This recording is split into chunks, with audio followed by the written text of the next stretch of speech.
Sudah 2 minggu daerah Sintang, Kalimantan Barat dilanda banjir. 12 kecamatan terendam, 140.468 jiwa terdampak banjir, dan 2 warga dilaporkan meninggal dunia. Hal ini sudah diprediksi oleh BMKG sebelumnya.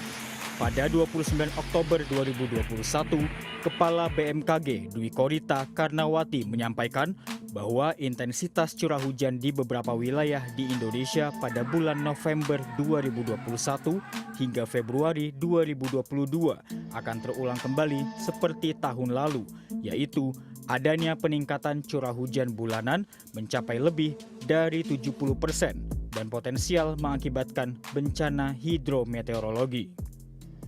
Sporadis di wilayah Sumatera, kemudian di Kalimantan Selatan, Kalimantan Barat, dan juga di Sulawesi Selatan, dan juga di Maluku Utara. Nah, ini mohon perhatian, intensitas curah hujan dapat mencapai lebih dari 70% dari normalnya. Bedanya dengan perkebunan kelapa sawit Di hanya sisi lain, Uli Arta Siagian, pengkampanye hutan dan perkebunan Walhi, mengatakan bahwa bencana banjir ini tidak terlepas dari adanya deforestasi di kawasan tersebut. Deforestasi ialah kegiatan penggundulan areal hutan dan nantinya areal tersebut akan dialihkan menjadi areal non-hutan seperti pertambangan, perkebunan, pemukiman, dan juga infrastruktur lainnya. Banjir, longsor itu sebenarnya terjadi karena wilayah hulu atau wilayah tangkapan air yang dia punya fungsi penting sebagai penataan air itu hilang fungsinya. Jadi bentang hutan ketika dia hilang tutupannya, maka dia hilang fungsinya untuk mengatur tata air. Sehingga ketika hujan datang, tidak ada lagi kawasan-kawasan yang menahan laju air, sehingga dia langsung turun ke pemukiman gitu. Angka deforestasi di Indonesia sejak tahun 2015 hingga tahun 2020 memang mengalami penurunan. Total deforestasi di Indonesia 2015 hingga 2020 adalah 2,13 juta hektar atau setara dengan luas 3,5 kali Pulau Bali. Namun penurunan angka deforestasi tidak dapat dijadikan alasan untuk terus melakukan pembangunan. Lalu, bagaimana sebaiknya deforestasi dikendalikan?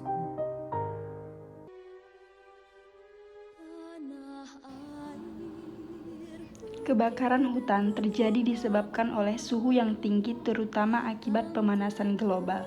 Biasanya, suhu panas mulai membakar ranting atau dedaunan kering yang kemudian meluas karena adanya tiupan angin. Serta perilaku manusia dalam menggunakan api seperti rokok juga bisa menyebabkan kebakaran hutan menjadi lebih mudah.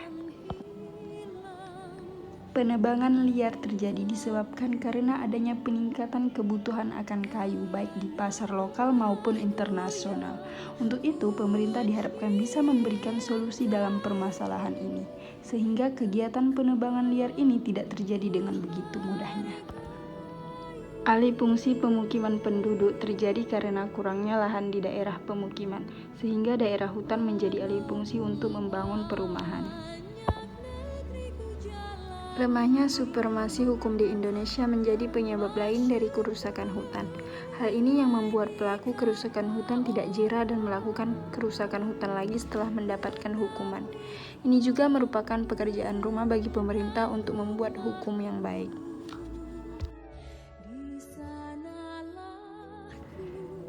Reboisasi adalah salah satu alternatif untuk melestarikan hutan.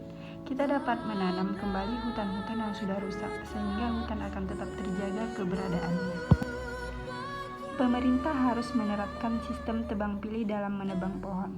Hal ini dapat mengurangi penebangan hutan secara liar dan dalam jumlah besar-besaran.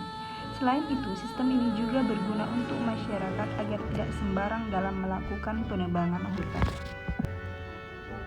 Menerapkan sistem tebang tanam. Sistem ini sangat berguna bagi pelestarian hutan. Sistem penebangan hutan yang kemudian diganti dengan menanam hutan yang telah ditebang agar hutan tetap terjaga keberadaannya. Penebangan secara konservatif adalah penebangan dengan cara menebang pohon yang sudah tidak berproduktif lagi. menerapkan larangan penebangan hutan secara sewenang-wenang dan memberikan sanksi yang berat bagi pelakunya. Selain masyarakat yang harus menjaga kelestarian hutan, pemerintah juga harus ikut terlibat dalam pelestarian hutan. Pemerintah harus ikut turun tangan dalam pelestarian hutan ini. Sebaiknya, pemerintah juga memberikan sanksi yang berat bagi para pelakunya, yang bisa membuat mereka jera dan tidak melakukan kesalahan mereka lagi. Tidak membuang puntung rokok sembarangan dan tidak lupa mematikan bekas api di sembarangan tempat, terutama di tempat kering, seperti di daunan.